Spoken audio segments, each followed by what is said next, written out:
15 мамыр халықаралық отбасы күні. Таразда мерекеге орай түрлі мәдени шаралар мен концерттік бағдарламалар ұйымдастырылды. Отбасы күнін шаһар жұрты қалай өткізді? Сурет көріңіз. Отбасы күнін ерекше атап өткісі келгендер Қайрат Рысқұлбеков саябағында спорттық сайыстардан сынға түсті. Жас отау иелері Казайкю зияткерлік ойынына қатысты. Мерекеге орай жас қылғалам шеберлерінің көрмесі де көпшілік назарына ұсынылды. Отбасы аялы алақан мекені атауымен өткен мәдени шара соңы концерттік бағдарламаға ұласты. Бүгін отбасылық мейрамына бізді мынандай концертке шақырды.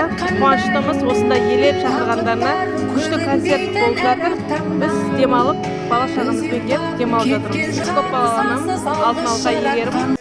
Айта кету керек, халықаралық отбасы күні 1993 жылы Біріккен ұлттар ұйымының бас ассамблеясымен бірге бекітілген. Мереке қоғамның назарын әр шаңырақтағы көптеген мәселелерге назар аудартуды мақсат етеді. Назерке Аяз, Гүлнар Тайжан, Еламан Жорақұл, Аймақ.